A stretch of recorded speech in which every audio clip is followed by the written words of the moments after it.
यही वडवानल अग्नि का प्रयोग हनुमान जी ने लंका को भस्मीभूत करने के लिए किया था। और वर्तमान में आप बोलोगे कि हमारा धर्म, हमारा शास्त्र, हमारे ऋषि कितने प्रमाणिक, तो मैं आपको बताऊं, ये जो आप अल नीनो और लाल नीनो का इफेक्ट पढ़ते हो ना ग्लोबल वार्मिंग के अंदर, ये वडवानल का ही स्वरूप है।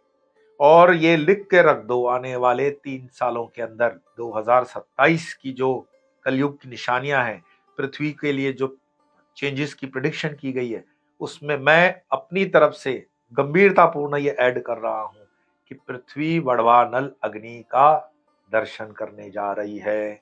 ये अग्नि ऑस्ट्रेलिया के तटों से उठेगी और उठती हुई मैक्सिको तक इसको देखा जाएगा। और इसमें काफी जीवों का नाश होगा, काफी देशों को उसमें जलना पड़ेगा। क्यों? कि इसके अनेकों कारण होते हैं। लेकिन आज हम वडवानल स्तोत्र विभीषण जी द्वारा जो रचित है उसके विषय में बात कर रहे हैं। तो जैसे कि आप जानते हैं कि इंद्र आदि देवताओं के बाद धरती पर विभीषण जी को भी उतना सम्मान शिरोमणि के हिसाब से मिलता है, क्योंकि विभीषण सप्त चिरंजीवियों में तो शामिल हैं ही। आप पूछेंगे आप सप्त चिरंजीवी कौन से हैं? तो सप्त चिरंजीवी हैं अश्वत्थामा, राजा बलि, महर्षि व्यास, हनुमान जी, स्वयं विभीषण जी, कृपाचार्य जी और परशुराम जी। अब इसमें से कुछ थोड़े ज्ञानी आगे चलकर कहेंगे कि ऋषि मार्कंडेय भी तो सप्त चिरंजीवी हैं। ऋषि मार्कंडेय शिव कृपा से महामृत्युंजय जप करने के बाद चिरंजीवी बनते हैं।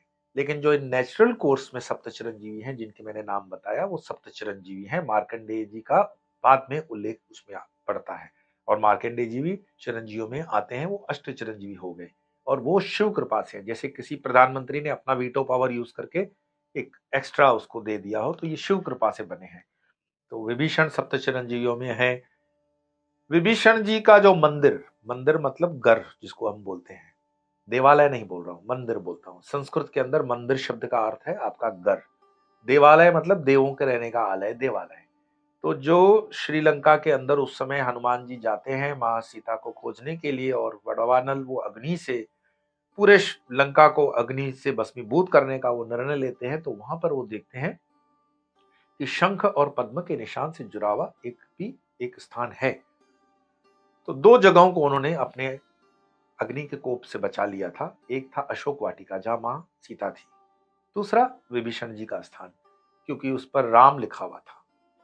तो राम जी का नाम लिखा हो, अंदर राम राम की ध्वनि आ रही हो, शंख चक्र का चिन्ह हो, ये चिन्ह आपको अशुभों से बचा देते हैं। मैं बारंबार कहता हूं कि जब आप अपने मस्तक पर कोई चिन्ह लगाते हैं, प्रतीक चिन्ह लगाते हैं, मान लीजिए आप चंदन का टीका करते हो, आप सिंदूर लगाते हो, आप विभूति लगाते हो, जो भी आप टीका करते हो, ये प्रतीक चिन्ह है। और ये प्रतीक चिन्ह आपको जब एनर्जीज सूक्ष्माति सूक्ष्म रूपेण देखती है ना, तो आप पर प्रहार नहीं करती है। इस चीज को से समझो कि विभीषण जी के घर के बाहर शंख चक्र पद्म वगैरह का जो निशान और राम मंत्र का जो उल्लेख है, वो उसको इस अनहोनी से बचा लेता है। तो हमारी कितनी अनहोनियों से हम खुद को बचा सकते हैं, जरा इस पर गौर करिए। नमस्कार। नमो नारायण।